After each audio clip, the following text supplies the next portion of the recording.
Bonjour et bienvenue à cet épisode du Whisky Brunch. Aujourd'hui, on fait le tour des régions des whiskies d'Écosse. On va vous démontrer ceux qu'on préfère dans chacune des régions. On va voir les différences de goût, d'aspect et de distillerie dans cet épisode de Whisky Brunch. Slancha.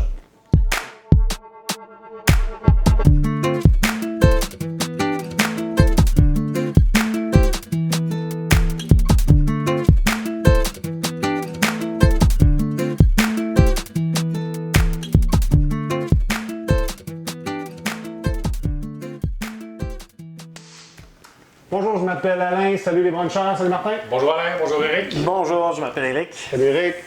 J'espère que vous allez bien tout le monde. Alors aujourd'hui, comme on disait, on va faire le tour des 5 régions, puisque c'est réglementé depuis 2009 par l'Association du whisky écossais. Oui, je le dis bien. Mais avant de parler des 5 régions, on va parler des 5 types de whisky, messieurs. Parce qu'il y a aussi 5 types de whisky qui sont nécessairement écossais qui ne peuvent que s'appeler Scotch. Donc, on a le single malt. Donc, un single malt, c'est relativement simple. C'est de l'orge maltée, de l'eau de la levure, distillé dans un alambic, un pot stéo qu'on appelle, dans une même distillerie. Relativement simple. Si on fait un single grain, c'est qu'on pourra ajouter un deuxième grain à l'intérieur de ça, mais c'est toujours fait par la même distillerie. Très important quand on parle de single. Quand on va tomber dans les blended single malt, un blended malt, pardon. Un blended malt, c'est qu'on va prendre de l'orge maltée seulement comme grain et on va mélanger ça avec plus qu'une distillerie, évidemment. Lorsqu'on va parler d'un blended grain, on va prendre encore là différents single grains qu'on va mélanger ensemble puis faire un blended, différentes distilleries. Et lorsqu'on va parler purement d'un blended Scotch whisky, et là on pourra mélanger tous ces types-là. Donc, relativement simple, c'est un single malt, single grain, blended malt, blended grain et blended. Si on revient à nos 5 régions reconnues, on parle évidemment des Highlands, on parle de Speyside, on parle des Lowlands, on parle d'Islay et de Campbelltown. Si on ajoute la 6e, qui est chère à Martin, on parle des Highlands, et là on va parler plus des îles. Si on commence avec la première région qu'on appelle les Highlands. Martin, tu veux nous la présenter? Oui, les Highlands, encore une fois, depuis 2009, les règles de 2009 du Whisky Association, est la plus grande région, et je vais dire en superficie. Donc, on part un petit peu au nord de Glasgow, on va aller là, à l'estuaire des rivières Clyde et, excuse-moi, je parle le deuxième nom, la T. Puis on va monter vraiment jusqu'au nord, jusqu'à les frapper, parce qu'il faut comprendre qu'on parlait de la 6e région, mais en réalité, les îles font partie des Highlands. Puis d'est en ouest, on couvre l'entièreté du territoire, à l'exception du petit bloc qu'on appelle le Speyside. Exact. Donc, quand on parle d'une particularité de goût pour les Highlands, c'est très difficile parce que vous comprendrez qu'on a un très grand territoire, donc plusieurs saveurs à aller chercher. Puis en incluant les îles, ben oui, ça se distingue. Toutefois, majoritairement, on va parler d'un gâteau fruit. Donc, tu sais, le petit côté pain, le petit côté fruité. On va parler beaucoup de chêne ou du oak. Qui va être utilisé. On va parler de heather. Heather, c'est une plante. En français, on va l'appeler le gruyère ou les Américains vont l'appeler le honeysuckle ou même le calluna. C'est une petite fleur qui peut être blanche, rosace, verte, qui donne un petit goût mielleux au whisky ou au scotch. Donc, les Highlands, on va vraiment parler d'un whisky plus doux, moins corsé, plus accessible. Souvent, c'est le whisky un peu connu de tous, je vais dire ça comme ça. On parle à peu près 25 distilleries. Les plus connus, on va parler de Dalmore, qui a des très bons produits, Glenmorangie, puis Oban, qui est une de mes favorites pour moi. Le Oban, le 14 ans, reste un produit, d'après moi, d'exception pour les Highlands. Messieurs, vos favoris? De mon côté, pour les Highlands, j'aime beaucoup Loch Lomond, notamment le 18 ans. Où, évidemment, avec l'âge, on va aller chercher un peu plus de rondeur, de corsé. C'est ce que moi, j'aime beaucoup. Puis, il y a un point intéressant aussi, Martin, concernant les Highlands. De plus en plus, ils essaient de se distinguer à travers eux, notamment dans l'Ouest. Le Western Highlands, il y a une nouvelle distillerie qui est là. Oui, la nouvelle distillerie, le Hannamurchen, qui est une distillerie qui utilise la technologie du blockchain. Le blockchain fait en sorte qu'on est en mesure d'avoir la traçabilité. Donc, quand votre bouteille est embouteillée, par qui, le numéro de la bouteille. Et effectivement, ils utilisent le Western Highland pour se distinguer, étant donné que la région est très grande en superficie. Éric, de ton côté, De pour les mon, Highlands? ben moi, de mon côté, vous savez que je suis quelqu'un qui aime le peated. Donc, j'ai le Hannock peated que j'apprécie, qui est je trouve bon au goût. Très bon choix. Hannock, une belle distillerie. Il y a un 125 ans aussi. Oui, Ça qui est superbe. Pas 125 ans d'âge, mais 125 ans d'anniversaire de cette distillerie-là. Exact. L'autre région qu'on va discuter maintenant, c'est la région de Islay, région préférée pour Éric. Éric, présente-nous Islay. Exact. Donc, Islay, qui est une île. Tantôt, Martin va nous parler des îles, mais Islay est vraiment une île à part qui a son appellation, qui est protégée. Elle se situe à l'ouest de l'Écosse, au nord de l'Irlande. On retrouve plusieurs belles distilleries sur cette île, qu'on va retrouver les produits quand même assez facilement à la SAC ou même si vous approvisionnez à l'LCBO. On va parler des distilleries Ardbeg, Bunhaven, Bowmore, Bruichladdich. On va avoir Lagavulin, qui est ma préférée. C'est des scotch qui ont une tendance à être beaucoup plus tourbés, un peu plus fumé. C'est la façon que c'est une île qui n'a pas nécessairement de combustible. Donc, au départ, lorsqu'on a voulu faire chauffer les distilleries, on s'est servi de la tourbe qu'on faisait sécher et qui nous permettait, c'était un combustible pour faire notre spirit. Puis, ça l'a donné un goût au scotch en tant que tel. Oui, il y a beaucoup de fumée de peated pour Islay, mais il y a certaines distilleries quand même qui réussissent à faire des scotch qui sont unpeated. Donc, mais la majorité, on pourrait dire qu'on va avoir du peated. C'est une région qui s'est développée aussi un peu tardivement, même si on pense que le scotch est arrivé par cette région. Ça a été vers 1815-1816 où des trois distilleries majeures, qu'on parle de Lagavulin, d'Ardbeg et de Laphroaig, qui ont débuté. Puis ça, c'était simplement une question de taxation.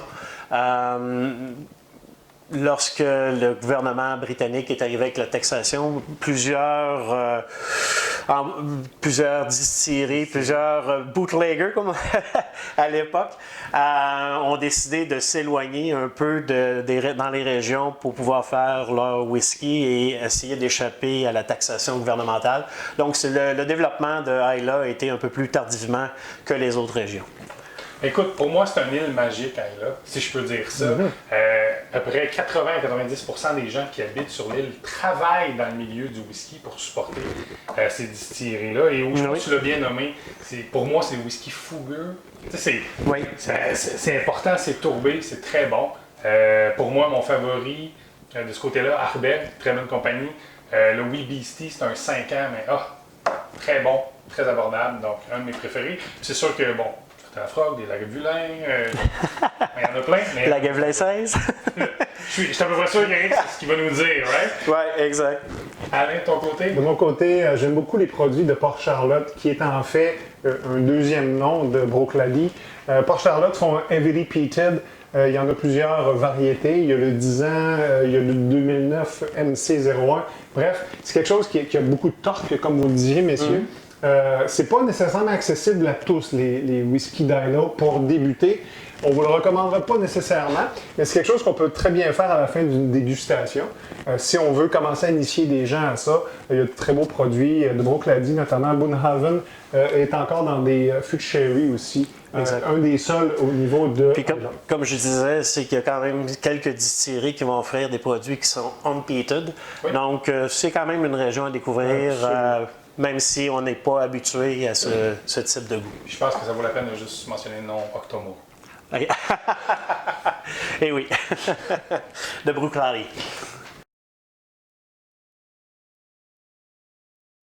La région du Speyside maintenant. Cette région, c'est une petite partie des Highlands, comme Martin l'a mentionné tout à l'heure. Et c'est une région protégée. Et cette région protégée contient plus que la moitié des distilleries d'Écosse. C'est quand même non négligeable. Ce qu'il faut savoir, c'est qu'un Speyside à l'intérieur des Highlands peut s'appeler Highlands, Ouais. mais un Highlands ne peut pas s'appeler Speyside s'il n'est pas dans cette petite région-là. Exact. Elle porte son nom de la rivière Spey qui la traverse. Il y a plusieurs distilleries, évidemment, de chaque côté. La liste des distilleries, je vais vous en faire grâce, elle est très longue, mais celles qui sont les plus connues ou le plus distribuées dans le monde, Glenlivet et Glenfiddich. D'ailleurs, le nom Glenlivet, c'était utilisé auparavant, avant les vrais règlements. Tout le monde avait le nom Glenlivet. Donc, vous allez voir des barils. Par exemple, c'est écrit Glenfarclas Glenlivet. On se dit, pourquoi c'est écrit Glenlivet dessus? Simplement que la région, avant de s'appeler Speyside, s'appelait aussi souvent Glenlivet. Le nom a été enregistré beaucoup plus tard, mais il est encore disponible pour plusieurs distilleries. Les types de whisky sont quand même assez variés, mais on va retrouver beaucoup des goûts de fruits sucrés, de noix, un peu de noix. Oui. C'est très nutty, notes de vanille, notes de pomme. Ça se ressemble quand même beaucoup. Moi, je trouve qu'un Speyside, ça reste un Speyside. Il n'y a pas rien qui cloche. Quand on va tomber peut-être dans les années, avec un age statement un peu plus, peut-être, mais c'est pas quelque chose nécessairement de funky, je vais dire comme ça. Mes premières amours avec le Speyside étaient évidemment Macallan. Un Macallan 18, c'était toujours bon. Aujourd'hui, je trouve ça personnellement un peu fade. Si tu m'en donner un, ça me ferait super plaisir de le voir. Et j'ai tourné un peu vers Balvenie. Oui. Balvenie font de très très beaux produits et j'ai initié beaucoup de gens avec un Balvenie Doublewood 12 qui a vieilli dans un fût de sherry qui donne une belle couleur très sucrée. C'est très très bon. Donc, c'est mon préféré du côté de Balvenie. Eric, de ton côté? Ben, de mon côté, Glenfarclas, c'est une distillerie. Si tu te rappelles, on est allé visiter. Quelque chose que j'ai un 25 ans que j'adore. Fait que, oui, c'est un endroit qui est fun. Puis, comme on disait, on a visité ensemble, moi et Alain, donc une belle place, beaucoup de distilleries sur le même territoire. Absolument. On était à Dufftown, on a été là 7 jours à Dufftown, Exact. dans le village, et juste à pied dans ce village-là, on peut se rendre à 6 distilleries. On a fait aussi la visite d'un cooperage.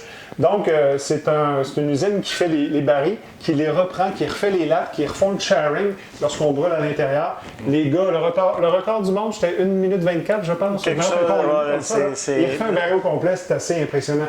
Martin, ton Speyside, pardon, Mon Speyside, préféré, pour ouais. moi, ça va être Adelauer. Puis je vais y aller avec la Abuna. Tu disais souvent que le Speyside avait un goût, tous les Speysides goûtaient pareil. Et là, on parle d'un cask strength, il y a un peu plus de torque, plus intéressant pour moi. C'est une belle distillerie, mais j'aime le côté Abuna. Fait à noter, j'ai écouté un petit vidéo justement, c'est comme ça que j'ai découvert la Abuna, où il questionnait des gens en Écosse, puis le monsieur est en train de tondre son mouton, il se fait poser la question quel est le meilleur scotch, puis il répond il y en a juste un, la Abuna. Depuis ce temps-là, j'ai bien. Très belle anecdote, merci. Martin. Donc maintenant, la région qui n'en est pas une, on parle des Highlands ou des îles, Martin. Les îles. Bien, écoutez, les îles, oui, effectivement, selon la Regulation de 2009, la Whisky Association, ne sont pas reconnues, font partie des Highlands, comme on a discuté. Toutefois, de plus en plus, les enthousiastes de whisky appellent cette région-là vraiment distincte en raison de la saveur, en raison de ce qui dégage. Écoutez, on va retrouver vraiment le côté salin, le côté des algues, le côté coastal, je vais l'appeler comme ça, amène vraiment un goût de brine, de saumure qui fait la particularité des îles. Écoutez, je vais être honnête avec vous, il y a 800 îles autour de l'Écosse. Malheureusement, je n'ai pas eu le temps de les apprendre tous. Je vais vraiment parler des principales. On va commencer par les Orcades, qui est la plus au nord. Donc, on va parler de Scapa, on va parler d'Island Park. Je sais qu'il y a une autre distillerie, Eric, Wakenblin, qui est à 35 km de... qui est un petit peu plus haut. Oui. On va parler des îles Lewis and Harris, qui a des distilleries. Les plus connues, Talisker sur l'île de Skye. On va parler de Tobermory sur l'île de Mull. Et bien sûr, Arran et Jura qui ont leurs îles homonymes. De mon côté, le côté salin et le goût, comme je vous dis, qui est mes favorites, comme Ayla pour Eric. Moi, le côté salin, je m'y retrouve vraiment beaucoup. De mon côté personnel, vraiment, Arran ont des produits qui viennent me chercher. Jura, dans leurs 12 ans, excellent. Il y a des très bons blended aussi au niveau des îles, il ne faut pas l'oublier. Donc, oui. Donc, une panoplie de beaux produits. De ton côté, Eric? Ben, de mon côté, moi, ce que j'aime bien des îles, mon préféré, c'est le Highland Park.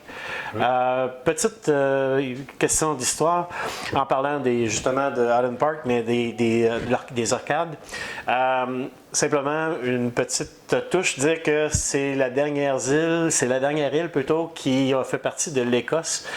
C'était scandinave avant le 14e siècle.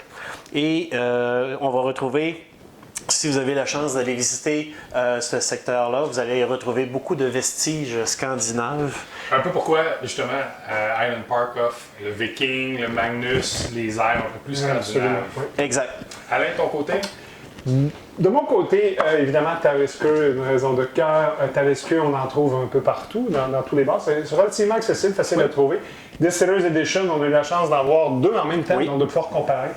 Talisker 18, vraiment très bon. Si vous avez la chance de manger une huître à la Talisker, comme j'appelle, vous prenez un peu de whisky dans votre bouche, vous mangez l'huître, vous remettez un peu de whisky à l'intérieur de la coquille, vous prenez l'eau. Encore là, un petit sip. C'est vraiment, comme on dit, bon. Dans la bouche, c'est divin. Merci beaucoup, Martin. La prochaine région dans le sud de l'Écosse, les Lowlands. Eric. Oui, merci Alain. Les Lowlands, on parle tout le sud de l'Écosse, donc à l'exception de Campbelltown, qui se trouve plus à l'ouest. On va retrouver les villes d'Édimbourg, les villes de Glasgow dans ce secteur-là. Quelques distilleries, c'est pas une région qui en comprend que beaucoup de distilleurs dans ce secteur-là, mais quand même quelques distilleries qu'on peut nommer, entre autres Glenkinchie, Lindores, Arundel et surtout celle que je préfère, Auchentoshan. Donc, qui est l'une de mes préférées en tant que telle. C'est des whiskies qu'on appelle un peu des whiskies breakfast, c'est-à-dire que quelque chose de très fruité, quelque chose un peu citronné. C'est vraiment un whisky très doux. Serais-tu d'accord à me dire que ce serait un whisky qu'on prendrait pour débuter, pour faire découvrir, Alain? Effectivement, Eric, je trouve que ces whisky-là, c'est très abordable, c'est très facile à initier quelqu'un au whisky. On a des petites notes florales, comme tu disais, un peu agrumes, citron, orange, très, très, très léger. Vraiment un breakfast whisky, qui ressemble beaucoup à un whisky irlandais. De mon côté, j'ai découvert lors d'un voyage un blended des Lowlands Cask Strength. C'est plutôt rare, fait par Douglas Lang, qui est un blender et un embouteilleur vraiment hors pair. Il va chercher un peu de partout, on en parlera un petit peu tantôt. Ils ont fait le épicurien, vraiment très bon, c'est ce que j'ai dans mon verre présentement. Et là, on sort un peu du floral puis du léger, c'est vraiment très bon. Toi, ton Lowlands... Écoute, mon Lowland Dorès reste vraiment pour moi un Lowland typique. Absolument. Comme tu disais, de l'agrume, très citronné, très bien. Auchentoshan fait des excellents produits. Mais le Lowland Dorès reste pour moi ce que représentent les Lowlands. Très bien, merci Eric. La région de Campbelltown maintenant. Cette région-là, qui est située dans le sud de l'Écosse, c'est vraiment une péninsule entre l'île d'Ayla et l'île d'Arran. Autrefois, ça contenait plus de 30 distilleries. C'était vraiment la mecque du whisky dans le sud de l'Écosse. Aujourd'hui, on a seulement que 3, soit Glen-Scotia, Springbank et Glencairn. C'est lorsqu'on était là en Écosse, Eric, qu'on a eu la chance de faire ça, que j'ai redécouvert un peu Campbelltown. J'avais une vieille bouteille de Springbank 10 que j'avais eue à un de mes anniversaires qui était épuisée depuis longtemps. Et c'est quelque chose qui est un peu plus difficile à trouver aussi, à obtenir avec les prix. Lorsqu'on était au Edinburgh Whisky Experience, à la fin de toutes les étapes de cette expérience-là, que je vous invite fortement à faire, on avait le choix, dans une belle salle feutrée, de choisir parmi les 5 régions, désolé pour les îles, et un 6e qui était un blended. Ben, j'ai décidé d'aller de l'avant, selon les expériences que j'avais fait quelques minutes plus tôt avec un Campbelltown. Et on m'a servi un Glen-Scotia Double Cask. Et là, je suis tombé en amour avec cette région-là. Dès qu'il en sort un Springbank, un Glencairn, un Glen-Scotia, je l'achète. J'ai la 4e bouteille de Glencairn, je pense. J'ai tout le temps 2 Glen-Scotia derrière parce que c'est vraiment ce que j'aime. C'est quelque chose de très très épicé. On a un fruit très mûr à laquel on a ajouté une épice poivrée. C'est très huileux et salin. En tout cas, moi, c'est vraiment mon préféré. Et dans ceux-là, c'est effectivement le Glen Scotia Victoriana qui est cast strength non négligeable, mais c'est vraiment très bon. Martin? Pour moi, ça reste le Kilkerran depuis 2009. Glenkill a été réouvert. Ouais. C'est un produit super complet. Je pense complet aussi. J'adore. Fait à noter, pour moi, Campbellton, c'est la survie. Tu parles C'est de vrai, 30, c'est vrai. on est rendu à 3, puis c'est une histoire de famille parce qu'en réalité, le nom Glenkill, on n'a pas été en mesure de. Le Kilkerran qui est fait par Glenkill n'est pas sous cette marque-là. Parce qu'en réalité, les frères Bloch, qui sont les propriétaires de Glen Scotia, détiennent le nom. Mais c'est Springbank qui a remis de l'avant. Ouais. Donc, tout le monde se tient dans cette belle région-là, puis on espère avoir de plus de produits. Absolument. C'est super. Très bon choix. Éric, de ton côté, Campbellton? Ben écoute, Long Row, Peated, bien entendu. Peated. Je suis le petit côté tourbé, le petit côté poivré. C'est C'est ce que... Springbank. Oui, c'est Ouais. ça. Long Rose, c'est Long Rose, une filiale exact. ou le deuxième nom de la distillerie Springbank. On a fait le tour des 5 régions reconnues, plus la 6e, les Highlands. Maintenant, on va parler de Blended. Blended, je vous l'ai dit d'entrée de jeu, c'est un mélange de soit single malt ou single grain. On en retrouve un peu partout. Toutes les régions font presque des blended. Oui. J'ai devant moi, comme je vous le disais tantôt, un blended des Lowlands. Martin, de ton côté, au niveau des blended, qu'est-ce que tu aimes? Écoute, tu as mentionné la maison Douglas & Lane. Oui. Pour moi, c'est une des plus belles maisons. Je ne vous le cacherai pas, mon produit à moi, Rock Island ou Rock Oyster, dépendamment Oui. de quand vous avez trouvé une bouteille, qui est de la maison Douglas & Lane. Et oui, j'utilise 4 sortes de produits des Highlands pour faire un blend. C'est Exact. excellent. Mais même là, ils ont un produit qui s'appelle The Cauldron qui sert des blended de Campbelltown. Campbelltown. C'est excellent. Très bon. Éric? De mon côté, ben, Johnny Walker. Johnny Walker qui va faire du blue, du green, du Classique. gold. J'ai eu la chance de goûter un peu à tous ces produits. Très bon produit, en Le tant que tel. gold, je suis pas le gold, le 18. Pour moi, oui, il est vraiment oui. excellent.